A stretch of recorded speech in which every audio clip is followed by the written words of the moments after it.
পিরিতি করেলে করেলে সজনী, সময় চলে গেলে আর পাবিনি ধনী, সময় চলে গেলে আর পাবিনি।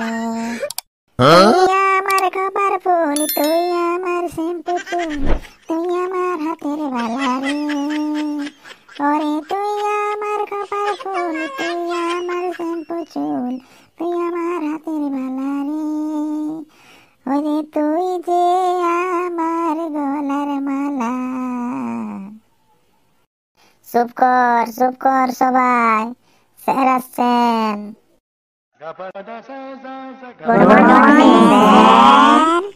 Good morning sir. বস বস, সবাই বসে পড়। তো বাচ্চারা কি চলছে? স্যার খেন্তি আর পুটকা গান গাইছিল স্যার। বা বা বা বা বাবা, তো কি গান গাইছিলে আমি একটু শুনি। স্যার পিরিত কোরেলে কোরেলে গান গাইছিল স্যার। এইসব কেউ গান গায়? হ্যাঁ, কোনো গান গান গাইতে হবে না, পড়াশোনা করার দিয়ে কিছু নেই, শুধু গান গাওয়া। খেন্তি বলতো, ভাস্কো দা গামা কবে ভারতে এসেছিলেন? স্যার আমি তো তখন বাড়ি ছিলাম না, কখন এসেছিলেন আমার তো জানা নেই। এ কি সাংঘাতিক উত্তর রে বাবা। হ্যাঁ কেলটু, তুই বলতো বাংলাদেশের রাজধানীর নাম কি? বাংলাদেশের রাজধানী আমি জানি না স্যার। দাঁড়া দাঁড়া, বেঞ্চের উপরে তুই দাঁড়া। কেন স্যার, বেঞ্চের উপরে দাঁড়ালে কি বাংলাদেশের রাজধানী দেখতে পাবো? দেখ, আমাকে আর রাগাস না, বলে দিচ্ছি, মেরে চামড়া গুটিয়ে নেব। স্যার আমি বলবো বাংলাদেশের রাজধানী কোথায়? বল বাবা হাবলু, তুই এই বল। স্যার বাংলাদেশের রাজধানী ঢাকা, যেটি বাংলাদেশের মধ্যভাগে বুড়িগঙ্গা নদীর উত্তর তীরে একটি সমতল অঞ্চলে অবস্থিত। বা বাবা হাবলু বা, সাবাস সাবাস। এই তোরা দেখ, দেখে করে শিখ কিছু। বস বাবা হাবলু বস, খুব সুন্দর হয়েছে, খুব সুন্দর বলেছিস তুই। এবারে বল তো পুটকা, সমুদ্রের জল লবণাক্ত কেন? স্যার সে অনেক অনেক আগের দিনের কথা, আমার ঠিক করে মনে পড়ে না। এক লবণ ভর্তি বিশাল জাহাজ যাচ্ছিল সমুদ্র দিয়ে, হঠাৎ প্রচন্ড ঝড় উঠেছিল। সেই প্রচন্ড ঝড়ে লবণ ভর্তি বিশাল জাহাজ সমুদ্রে ডুবে যায়, আর সব লবণ গলে জলের মধ্যে মিশে যায়। তার জন্য সমুদ্রের জল লবণাক্ত হয়ে পড়ে।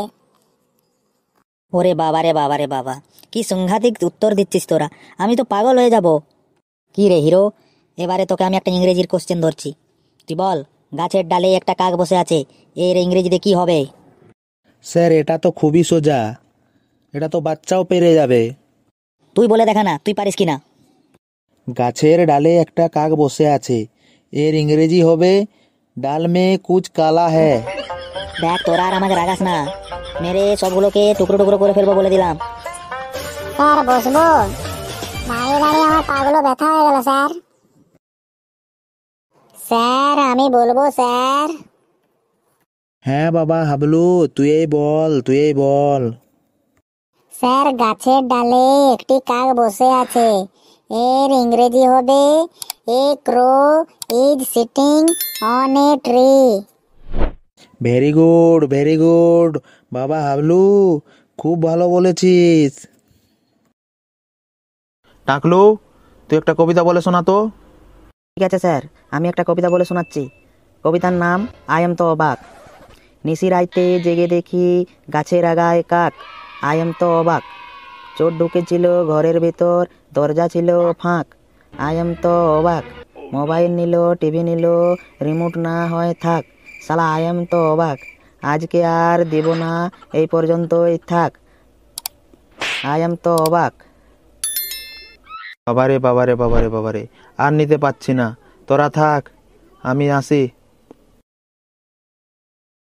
বন্ধুরা কবিতাটা কেমন দিলাম কমেন্ট করে জানিও, আর চ্যানেলটিতে প্রথমবার এসে থাকলে সাবস্ক্রাইব করে লাইক করো, আর সে বন্ধুদের সাথে শেয়ার করো।